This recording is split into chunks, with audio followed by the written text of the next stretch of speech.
Good morning students. Today we are going to discuss how can we say the rational number is terminating decimal or non-terminating decimal. Without calculation, I am giving you a trick by which you can remember. Numerator by denominator. If the denominator is in the form of 2 to the power m into 5 to the power n. Numerator can be anything. Numerator can be any term, any number, but in the denominator you need to check if it is in terms of 2 to the power m into 5 to the power n, or only 2 to the power m, or only 5 to the power n. Then we can say it is terminating. There is a reason behind that. If I am saying 2 to the power m, it means that 5 to the power nothing is there, so we can write 0. 5 to the power 0 is 1. So if only 2 to the power m exists, so indirectly 5 to the power something is there. Here 5 to the power n is there, so 2 to the power 0 we can write. So directly or indirectly these two cases represent the same situation. So you need to understand that in the denominator it should be in terms of 2 to the power m into 5 to the power n, or only 2 to the power m, or only 5 to the power n. So we can say that these are terminating decimals. Terminating decimals. Terminate means which comes to an end. Okay, so terminating means it is coming to an end. For example, 1 by 4. If the question is given 1 by 4, so we can write 1 by 2 to the power 2. So simply we can say it is terminating decimal. If the question is given 9 by 81,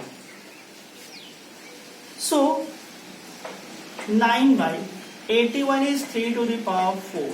So this is non-terminating.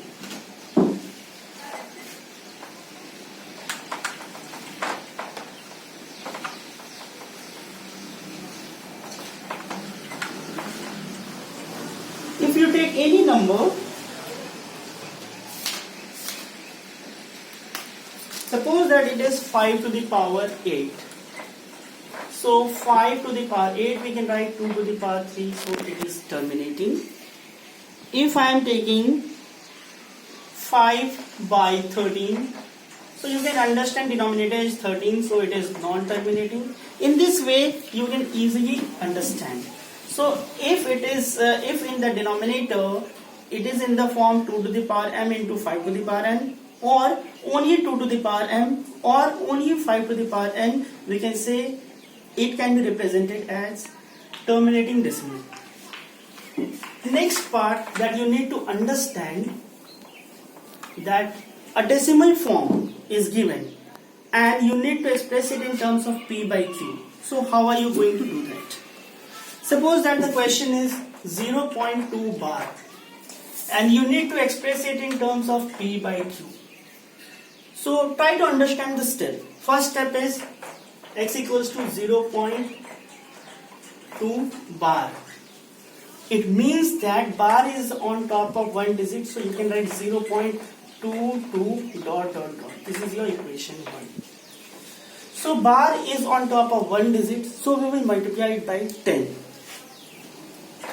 So 10x is equals to, if you will multiply this by 10, your answer is 2.22 dot dot dot. This is your equation 2. Subtracting equation 1 from equation 2. So here 10x minus x, you will get 9x is equals to 2.22 minus 0.22, you will get 2.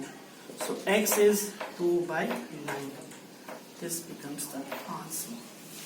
This is the easiest way in which you can solve. I am explaining a few more questions so that your concept gets cleared. If the question is, let me rub this question.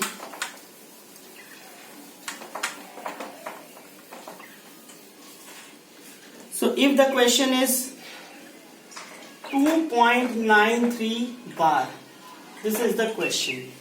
So you can write x is equals to 2.93 bar means 93 bar. It means that you can write 2.9393 dot dot dot.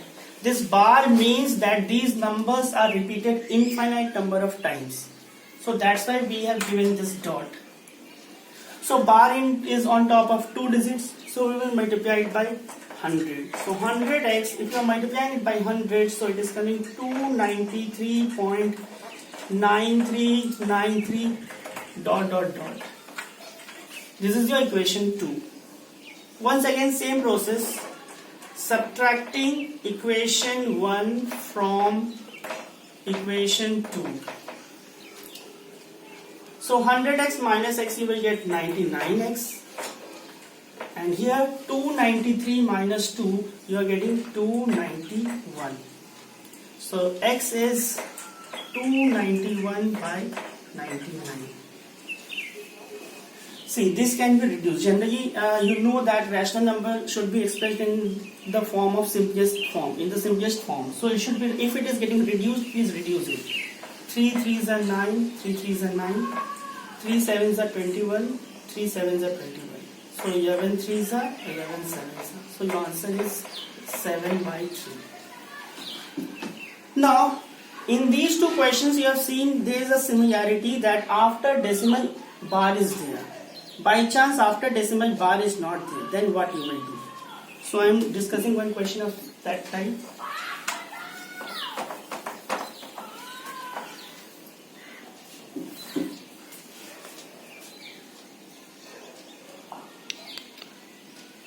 Question is 1.323 bar. Suppose that this is the question. 1.323 bar is on top of only 2 3. So x is equals to 1.323 bar. So what we need to understand that after decimal bar should be there. So if we want to shift it to one place, so in that case we need to multiply it by 10. So when you are multiplying by 10 both sides, you are getting 13.23 bar.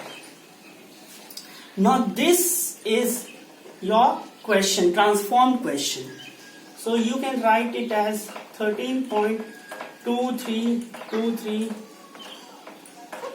dot dot dot. This is your equation 1. Now bar is on top of two digits, so you need to multiply it by 100. So you are not going to multiply first equation. You are going to means original equation. You are going to multiply the first equation. Okay, that is the transformed equation. So 10 into 100 becomes 1000. And here two digits if you are shifting, so it is coming 1323.2323 dot dot dot. This is your equation 2. So when you are subtracting equation 1 from equation 2. There is one similarity that your steps remain same. So 1000x minus 10x, what you will get? 990x.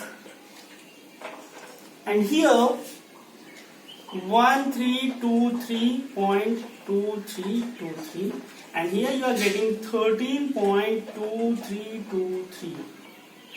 So you are getting 1310. So here you are getting 1310. So x is equals to 1310 by 990. 0 0 will get cancelled. So this becomes your answer. It can't be reduced. So this becomes your answer. By this you have understood the concept how to express the repeated decimals in terms of p by q. Thank you, students.